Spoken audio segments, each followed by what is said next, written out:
Hi guys, Lee here from FPL Family, and today we're going to do a deep dive into West Ham, the Hammers, David Moyes' boys. Been a little bit quiet in the transfer market over the summer, haven't they? And for a squad that's a little bit threadbare once you get past the first 11, and a squad that's going to have European football, remember, Europa League for David Moyes' boys this year, they might need, in my opinion, to make a few additions over the summer, but they've been pretty quiet.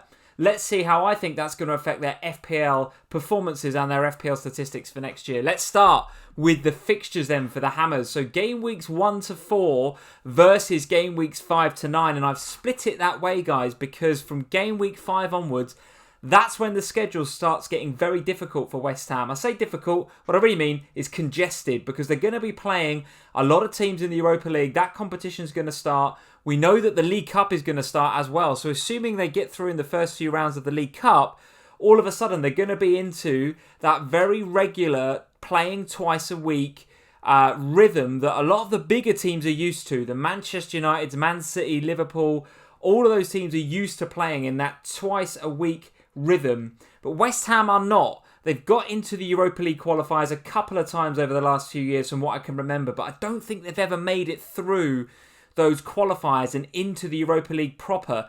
But so good was their season in the Premier League last year that they are into it proper this time. They haven't got to qualify from what I understand. They're straight in, and from game week 5, that's when the schedule is going to get busy for West Ham. So as you can see from game weeks 1 to 4, if you want to take an early punt on a West Ham asset, absolutely wouldn't want to put anybody off of that. With Newcastle, Leicester, Crystal Palace, Southampton, I guess a Leicester City game is a difficult game, but there's 3 really nice fixtures around that game. So I actually don't mind West Ham's fixtures from game weeks 1 to 4. And like I say, if you want to go in early on one of their assets, feel free. But from game week 5, not only does their fixture schedule get a little bit more congested from a European perspective, but actually it coincides with their Premier League fixtures getting a little bit more difficult too. Actually, when you go into the Fantasy Football Scout members area, for those of you that are members, you can click on the season ticker and you'll see once you sort by difficulty that actually from game week 5 onwards, West Ham are there in, 7th place in terms of how difficult their fixtures are. They go from Man United to Leeds away, which is a difficult game. They have a reasonable game against Brentford at home. We'll wait to see how Brentford adapt to the Premier League, of course. But then West Ham have got to go away to Goodison. Then they've got to host Spurs. So listen, from game week 5, it gets not only more busy for West Ham, but more difficult from a Premier League perspective. So if you are going to go in on them game week 1, my suggestion would be have a bit of a think about what your exit strategy might be from game week 5 onwards in terms of bringing in a different defender, or maybe I'm replacing Antonio up front if that is your strategy, because from game week 5, they have a fixture swing. So bear that in mind, guys. Let's have a look at some of their strengths from last season. And actually, a lot of their strength was in the air, West Ham. Not only, obviously, there's quite a lot of rhetoric in the FPL community about how good Souček was in terms of aerial duels won. And you'll see in the top table there that they were right up there, second only to Burnley. Burnley with 874. West Ham with 738 aerial duels won. And I'm willing to bet that many of those were down to Thomas Souček. So at 6 million in FPL this year, taking a bit of a price hike, as I guess we were expecting. Probably worthy of consideration, but at 6 million, you're starting to get into Rafinha and maybe Harrison territory. Maybe Harrison might even be a little bit less for Leeds, with the Leeds fixtures looking a little bit better, potentially, than West Ham's going into the new season. So I don't know if Souček might be just 0.5 overpriced for me. However, you know what you're going to get with him. A lot of aerial threat, and you know, given you've got Creswell and Kufal there banging in the crosses, you know that aerial threat is going to be provided for by Creswell and Kufal. So Creswell, a bit of a price hike, 5.5 this season, which I still think represents reasonable value in FPL. Of course, you're going to be therefore making a decision between him and Shaw and Digne as well. And Digne in particular, who looks good in pre-season. Shaw a bit less so. I think he might miss the first couple of games because England went long in the European Championship. So keep an eye on that one. But Creswell definitely worthy of consideration. His best season FPL points-wise to date last year. 107 headed goal attempts by West Ham. So clearly they play to their strengths. They know what they're all about, and they know that they've got someone who can deliver on a sixpence like Creswell from set pieces. And he was on a lot of the free kicks. A lot of the corners as well, Creswell. So you know you're going to get a high XA from him, a high expected assists rate, and therefore he's going to hoover up your bonus point as well when he gets those points.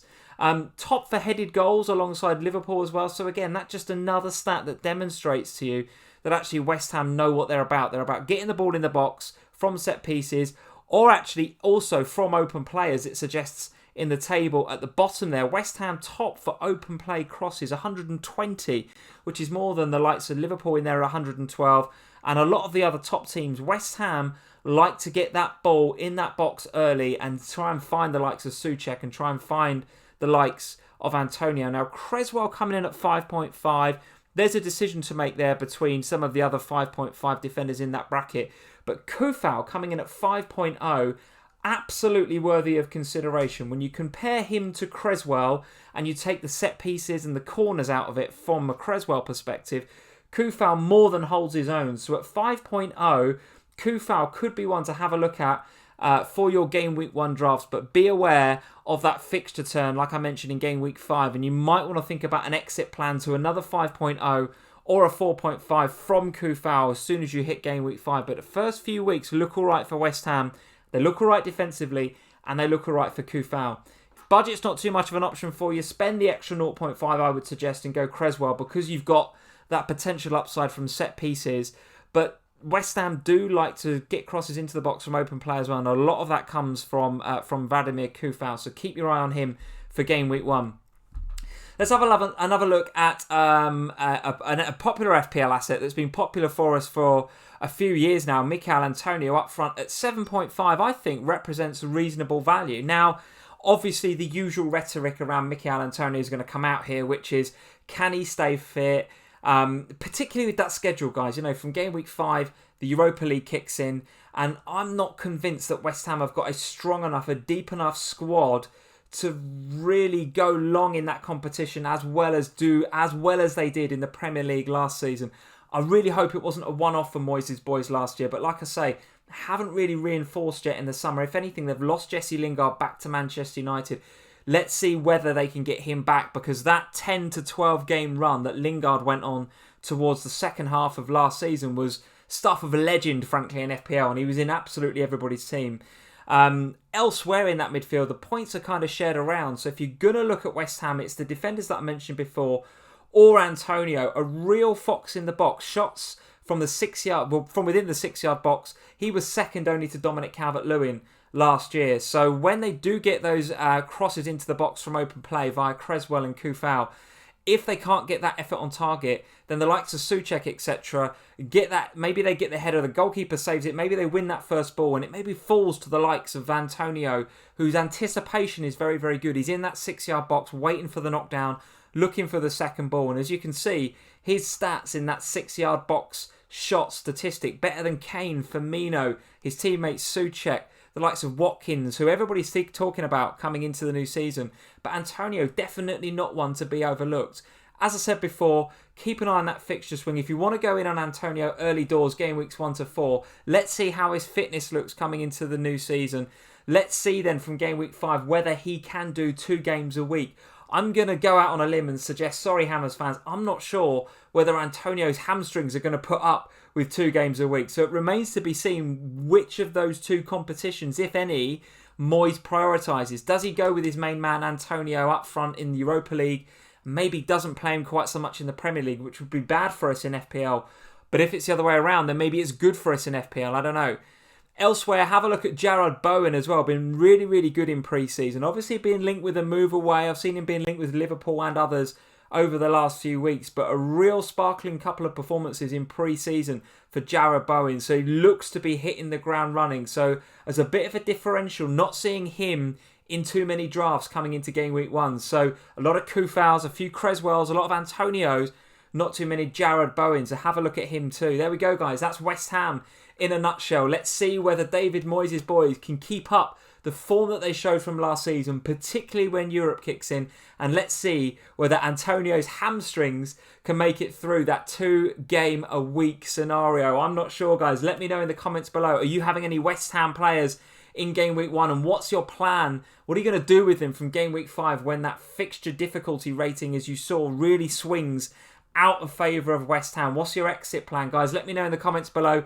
Leave us a like before you go and hit that subscribe button so that you know when all of the FPL family content right here on YouTube is ready for you to watch ahead of the new season. Cheers, guys. See you in the next video.